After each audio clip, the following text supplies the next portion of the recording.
Good evening and welcome to another video here on this Esoteric Circle YouTube channel. Pete Haskins here on a blustery, cold November night here in Menominee Falls, and just great being here with you and welcome. So if you're interested in diving deeper, let me know. We've got a Discord group that's full of very compassionate and very smart people who are really interested in this stuff that we're talking about here with the Fourth Way and with Orthodoxy and Gnosticism. But we're really focusing on the Orthodox vantage point here as we begin to study Robin Amos's different Christianity. So we're going to be doing that soon and continue on with our study of Moraviev's Gnosis. Tonight, I wanted to bring some more Ouspensky. And this passage that I've read here is the thing that really started it all for me. It's where I got the name for the channel, Esoteric Circle. Ouspensky, Gurdjieff, and their friends escaping the Bolsheviks during the war and seeing and witnessing the destruction of civilization during World War I. And there's so much in this passage.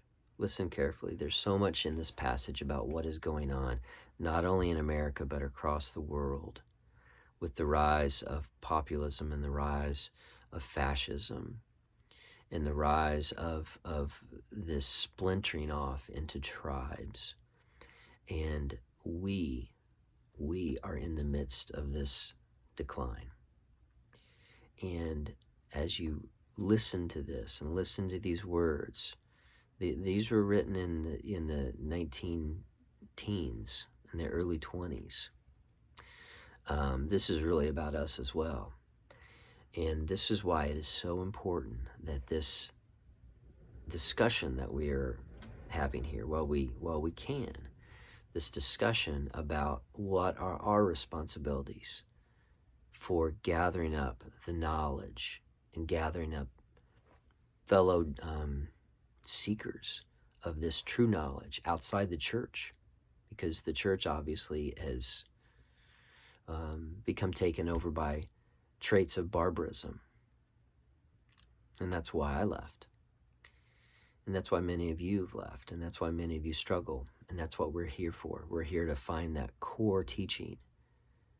And then we're here to share it.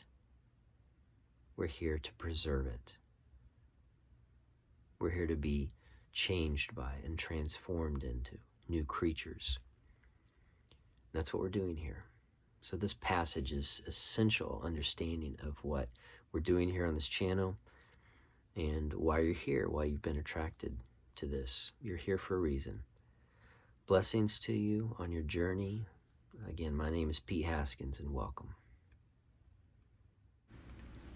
But if we try to continue with this idea of successive civilizations, we shall see that every great culture of the great cycle of the whole of humanity consists of a whole series of separate cultures, belonging to separate races and peoples.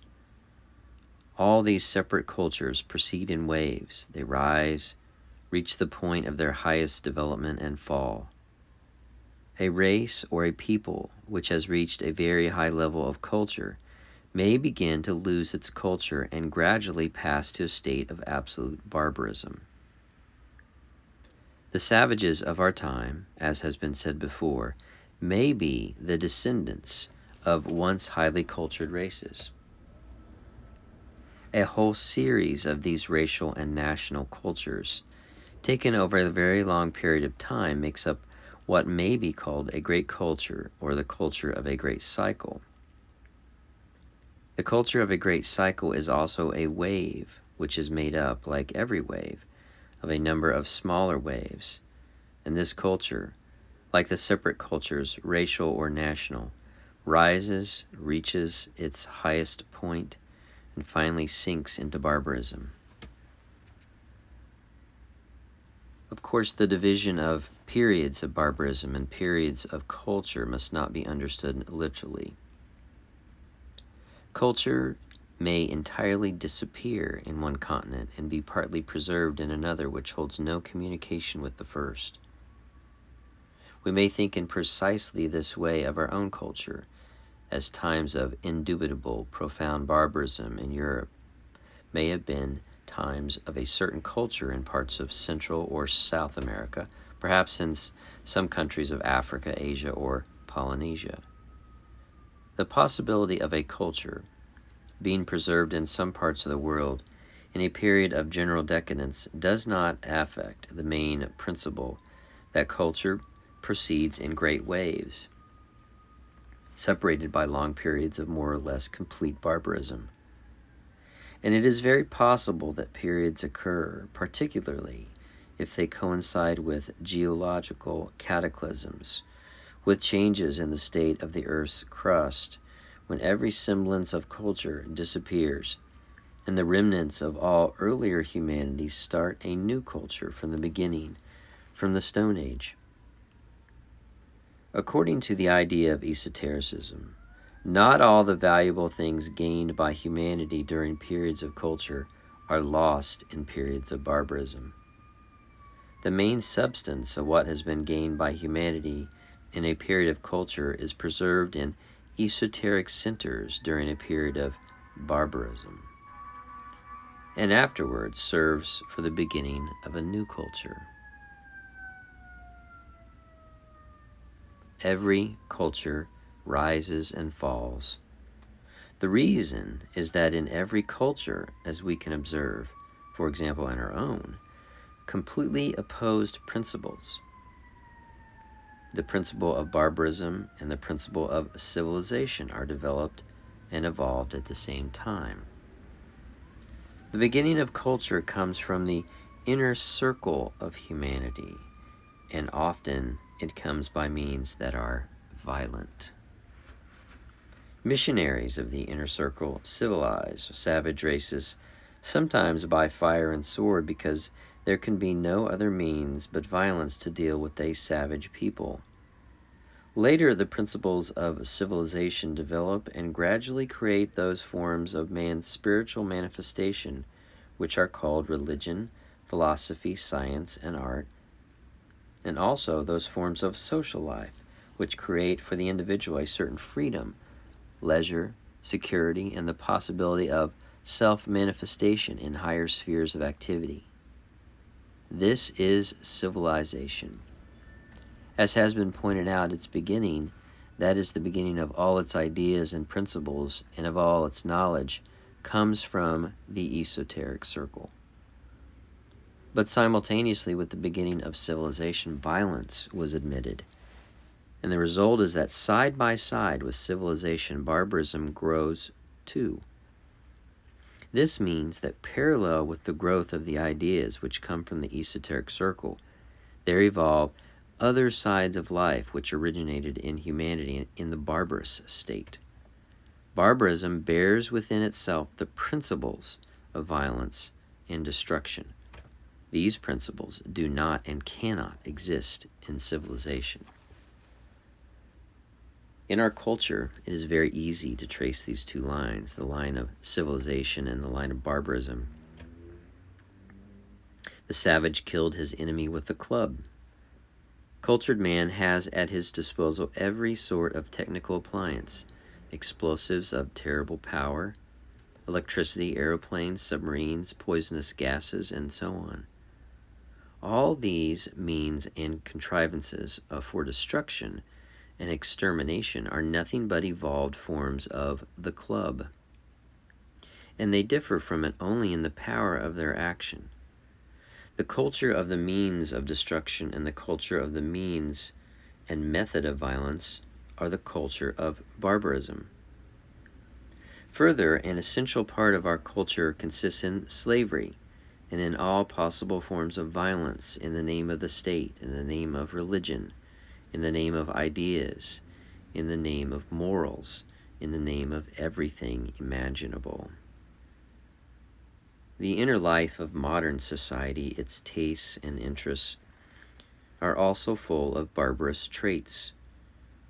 Passion for shows and amusements, passion for competitions, sport, gambling, great suggestibility, a propensity to submit to all kinds of influences, to panic, to fear, to suspicions. All these are features of barbarism, and they all flourish in our life, making use of all the means and contrivances of technical culture, such as printing, telegraph, wireless telegraphy, quick means of communication, and so on. Culture strives to establish a boundary between itself and barbarism. The manifestations of barbarism are called crimes, but existing criminology is insufficient to isolate barbarism. It is insufficient because the idea of crime in existing criminology is artificial, for what is called crime is really an infringement of existing laws, whereas laws are very often a manifestation of barbarism and violence. Such are the prohibiting laws of different kinds which abound in modern life. The number of these laws is constantly growing in all countries, and owing to this, what is called crime is very often not a crime at all, for it contains no element of violence or harm. On the other hand, unquestionable crimes escape the field of vision of criminology, either because they have not recognized the form of crime or because they surpass a certain scale. In existing criminology, there are concepts: a criminal man, a criminal profession, a criminal society, a criminal sect, a criminal caste, and a criminal tribe.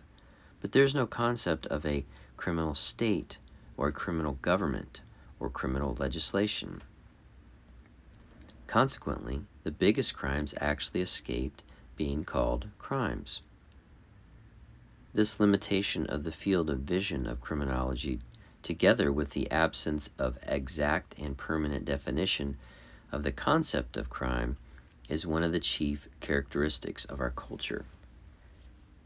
The culture of barbarism grows simultaneously with the culture of civilization. But the important point is the fact that the two cannot develop on parallel lines indefinitely. The moment must inevitably arrive when the culture of barbarism arrests the development of civilization and gradually, or possibly very swiftly, completely destroys it. It may be asked why barbarism must inevitably destroy civilization, why civilization cannot destroy barbarism. It is easy to answer this question. First of all, such a thing has never been known to happen in all the history we know, whereas the opposite phenomenon, that is, the destruction of civilization by barbarism, the victory of barbarism over civilization, has occurred continually and is now occurring. And, as has been mentioned before, we may judge of the fate of a great wave of culture by the fate of the smaller waves of culture of individual races and peoples. The root cause of the evolution of barbarism lies in man himself. In him are innate the principles which promote the growth of barbarism. In order to destroy barbarism, it is necessary to destroy these principles, but we can see that never since the beginning of history as we know it has civilization been able to destroy these principles of barbarism in man's soul. And therefore barbarism always evolves parallel with civilization. Moreover, barbarism usually evolves more quickly than civilization, and in many cases barbarism stops the development of civilization at the very beginning. It is possible to find many historical examples of the civilization of a nation being arrested by the development of barbarism in that very nation. It is quite possible that in separate cases of small or even fairly large but isolated cultures, civilization temporarily conquered barbarism. But in other cultures existing at the same time, it was barbarism that overcame civilization. And in time it invaded and overcame the civilization of those separate cultures which in their own countries had overcome barbarism. The second reason for the victory of barbarism over civilization, which can always be seen, lies in the fact that the original forms of civilization cultivated certain forms of barbarism for the protection of their own existence, their own defense, their own isolation, such as the organization of a military force, an army, the encouragement of military technique and military psychology, the encouragement and legislation of various forms of slavery, the codification of barbarous customs, and so on. These forms of barbarism very soon outgrow civilization. Very soon they begin to see the aim of their existence in themselves. Their strength lies in the fact that they can exist by themselves without help from outside. Civilization, on the contrary, having come from outside, can only exist and develop by receiving outside help, that is, the help of the esoteric circle. But the evolving forms of barbarism very soon cut off civilization from its source, and then civilization, losing confidence in the reason for its separate existence, begins to serve the developed forms of barbarism in the belief that here lie its aim and destiny. All forms created by civilization undergo a process of change and adapt themselves to the new order of things, that is to say, become subservient to barbarism. Theocratic government is transformed into despotism. Castes, if they have been recognized, become hereditary. Religion, taking the form of church, becomes an instrument in the hands of despotism or hereditary caste.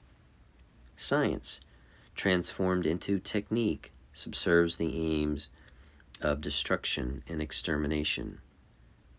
Art degenerates and becomes a means for keeping the masses on the level of imbecility.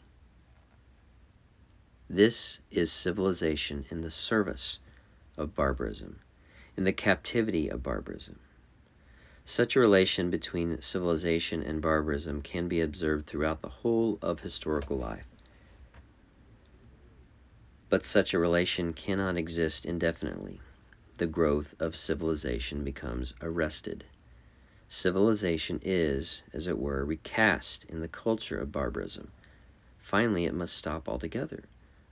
Thereupon, barbarism, without receiving an inflow of strength from civilization, begins to descend to more and more elementary forms, returning gradually to its primitive state, until it becomes what it really is and has been during the whole period in which it is disguised in gorgeous trappings borrowed from civilization. Barbarism and civilization can coexist in this mutual relationship, which we observed in our historical life for only a comparatively short period of time. There must come a period when the growth of the technique of destruction will begin to proceed so swiftly that it will destroy the source of its origin, namely civilization. When we examine modern life, we see how small and unimportant a place is occupied in it by the principles of civilization which are not in service to barbarism. How small a place, indeed, in the life of the average man is occupied by thought or the quest of truth. But the principles of civilization in falsified forms are already used for the aims of barbarism as a means for subjugating the masses and holding them in subjection, and in these forms they flourish. And it is only these falsified forms which are tolerated in life.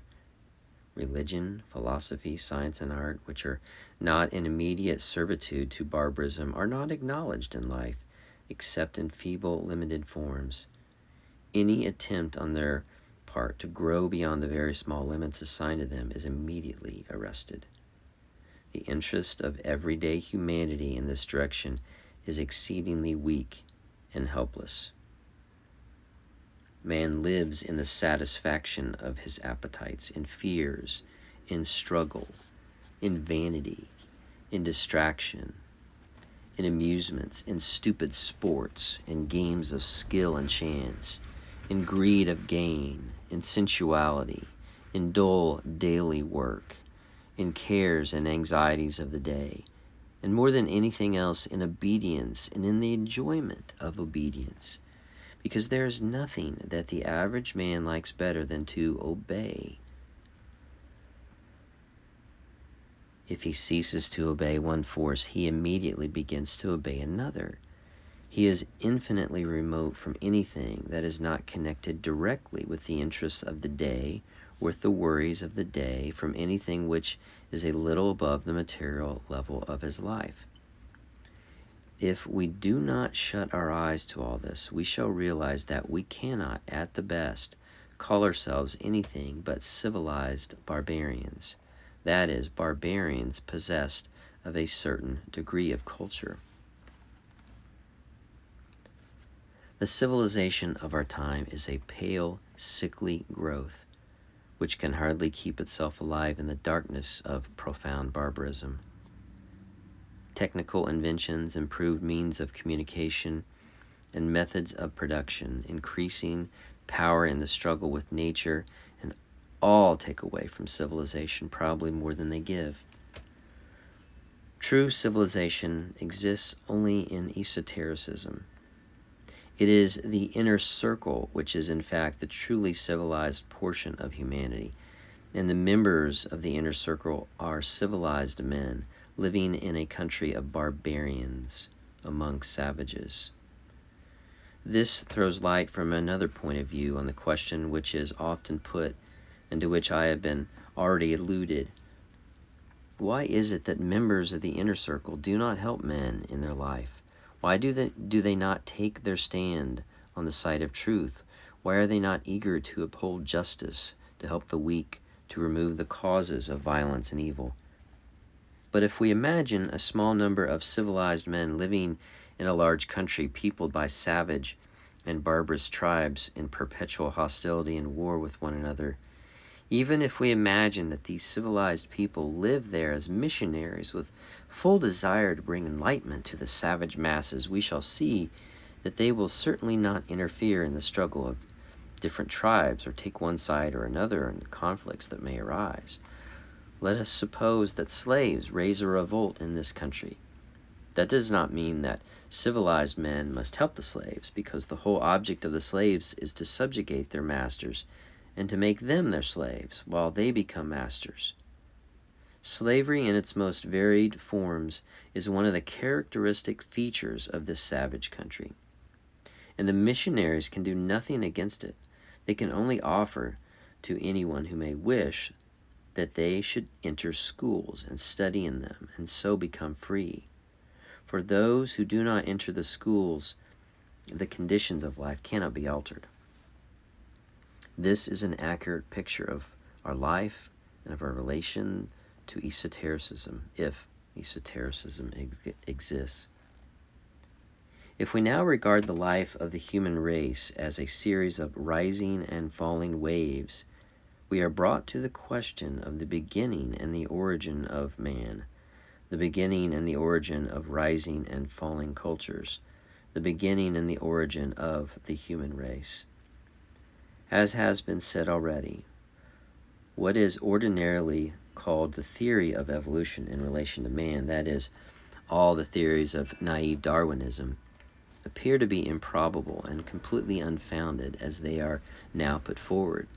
Still less real are various sociological theories, that is, attempts to explain certain individual qualities and traits in a man by the influences of his surroundings or by the demands of the society in the midst of which he lives.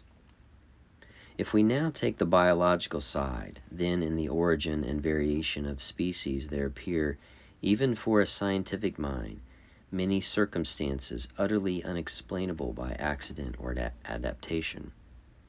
These circumstances compel us to suppose the existence of a plan in the workings of what we call nature. And once we suppose or admit the existence of the plan, we have to admit the existence of some kind of mind, of some kind of intelligence, that is to say, the existence of certain beings who work upon this plan and watch over the realization of it. In order to understand the laws of the possible evolution or transformation of man, it is necessary to understand the laws of nature's activity and the methods of the great laboratory which controls the whole of life, and which scientific thought endeavors to replace by accident, occurring always in the same direction. Sometimes, in order to understand bigger phenomena, it is useful to find smaller phenomena in which are manifested the same causes that operate in the bigger phenomena. Sometimes, in order to understand the complexity of the principles lying at the base of big phenomena, it is necessary to realize the complexity of phenomena which look small and insignificant. There are many phenomena of nature which have never been fully analyzed, and which, being represented in a wrong light, form a basis for various false theories and hypotheses. At the same time, when seen in the right light and rightly understood, these phenomena explain many things in the principles and methods of the activity of nature.